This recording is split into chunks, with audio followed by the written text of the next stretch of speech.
Depuis un an, dans le chaos des villes sinistrées, des hommes vivent. La guerre leur a tout pris, ils n'ont plus de toit, et voici l'hiver.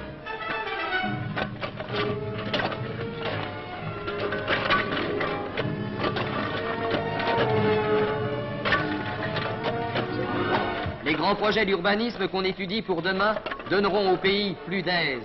Mais les sinistrés pourront attendre ces réalisations sous des toits et derrière des fenêtres. Ils pourront attendre les 1500 000 logements prévus dans le plan décennal. Ils pourront attendre le nouveau visage de pierre que préparent à la France les architectes d'aujourd'hui. Ces villes et ces villages de demain dont les maquettes sont définitives. Et ne croyez-vous pas que c'était cela l'essentiel? Tout ce qui s'est fait après la reconstruction, qui était d'ailleurs une reconstruction à l'identique, ne dépasse pas les idées de 1920-1930. Et il n'y a qu'un seul domaine qui n'évolue pas depuis 1940, c'est la maison d'habitation.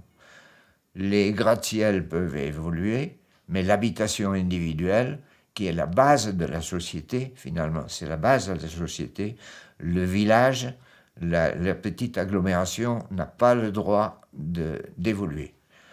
Il est absolument interdit de faire autre chose que ce que vous disent les bâtiments de France. Enfin, finalement, on arrive à une architecture telle qu'il faut qu'une construction ressemble à celle du voisin. Et ça, c'est un scandale que j'ai toujours refusé et toujours dénoncé. L'architecture classique, ça faisait des boîtes de n'importe quelle forme, etc. Jusqu'à maintenant, l'architecture coutumière, c'est des boîtes, des grandes boîtes qui incluent toutes sortes de choses. Et moi, j'ai cassé la boîte, c'est le cas de le dire. L'élan que connaît la France après la guerre ouvre de nouvelles possibilités pour la consommation. On se régale de nouveautés qui deviennent accessibles au plus grand nombre. Des architectes commencent alors à imaginer une autre manière d'habiter la ville. Comme tous les ans, s'est ouvert à Paris le Salon des Arts Ménagers.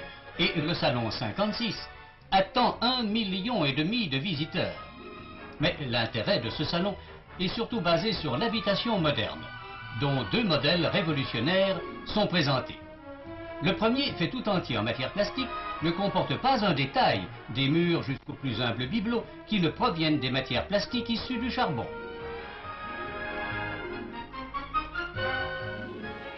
En 1956, Jan Elshine conçoit cette maison en plastique avec un plan en escargot. Au centre, on trouve les parties communes, salle de bain, cuisine, salon. Et puis les chambres viennent s'ajouter ou se retirer en fonction des besoins de la famille. L'homme devient ainsi acteur de son habitat. La maison individuelle n'est plus figée, elle peut évoluer. Grâce au plastique, elle peut être fabriquée de façon industrielle et se transporter facilement. Quelques années plus tard, en 1964, toujours au Salon des Arts Ménagers, Guy Rottier présente le prototype d'une maison de vacances volante. C'est une caravane hélicoptère conçue également en plastique.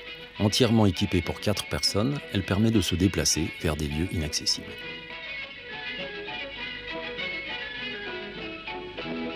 C'était de la provocation. Et d'ailleurs, aux Arts Ménagers, il y avait une grande pancarte là-dessus. Plus de permis de construire. L'habitant choisit son terrain, dont il n'est pas propriétaire, et il choisit son site et son orientation. Vous voyez, c'était donc simple. C'est-à-dire, il pouvait se déplacer. C'était la première manifestation d'architecture mobile qu'il y a eu. Et c'était tout à la fois, c'était un manifeste, uniquement un manifeste. Ce n'était pas du tout pour essayer d'en tirer des sous ou des projets, un brevet. On m'a dit, pourquoi tu poses pas un brevet, etc., etc. Je dis, mais vous êtes fou, non? Moi, c'est des idées qui m'intéressent et moi, ce que je veux, c'est qu'un architecte puisse construire.